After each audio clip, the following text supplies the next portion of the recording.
When nations and corporations discuss controlling artificial intelligence, they usually focus on legal boundaries. They want the servers located inside their borders, and they want strict regulatory ownership over the data and the algorithms. But holding the legal title to a model means very little if you cannot power the machine running it.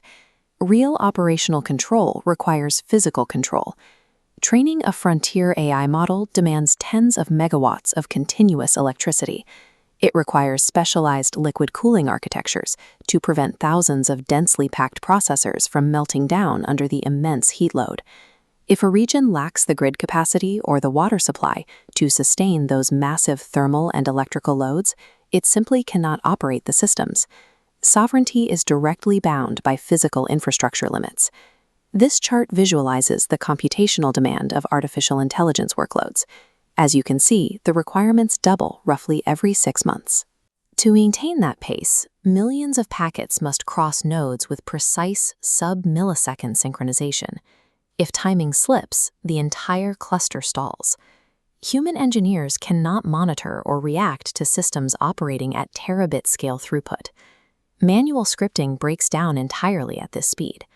To keep the infrastructure running, operators are adopting a completely different approach: the lights-out data center. In these facilities, human intervention is removed entirely. The orchestration of compute, storage, thermal cooling, and network fabrics is handed over to autonomous agents and machine learning control loops. The math of exponential scale leaves no alternative. Operating an AI facility efficiently today requires letting the machines run themselves. Look past the abstract concept of the cloud, and a modern data center is essentially a highly interconnected array of massive parallel processors like GPUs and tensor processing units. Operating the main operating system of those servers is a specialized chip called the Baseboard Management Controller, or BMC. It acts as the silicon root of trust, providing out-of-band monitoring and deep-level hardware control.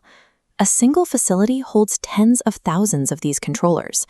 Managing them at scale requires centralized orchestration frameworks that sit above the entire cluster. These orchestrators gather all the system IPs into a single interface.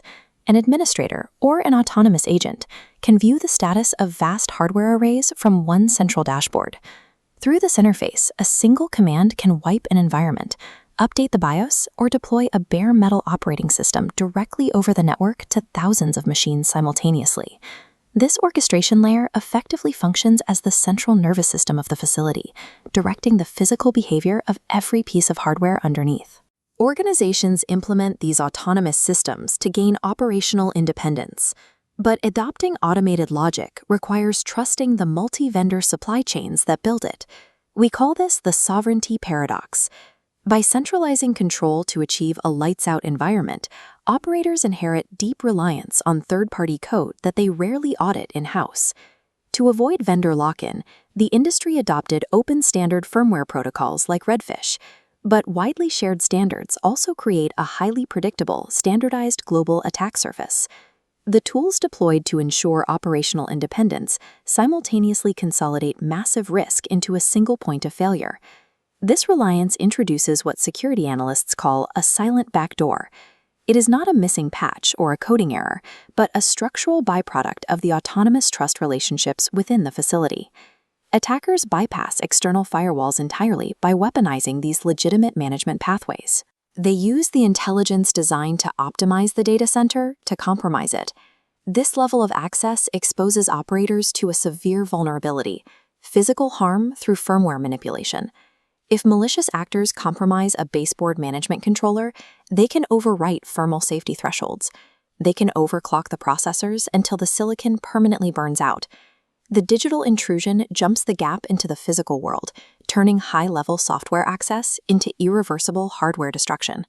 The threat extends beyond immediate physical damage. Attackers can also achieve persistence by exploiting the facility's automated update mechanisms.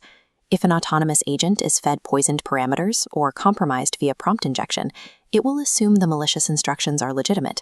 It will then autonomously distribute backdoored firmware to every server on the network. The data center's own internal logic becomes the vector of attack. The facility's immune system actively propagates the threat in a continuous loop. Real control over artificial intelligence requires absolute operational authority over the physical infrastructure, down to the silicon root of trust, the baseboard controllers, and the autonomous logic managing them. Without that, a facility is completely exposed.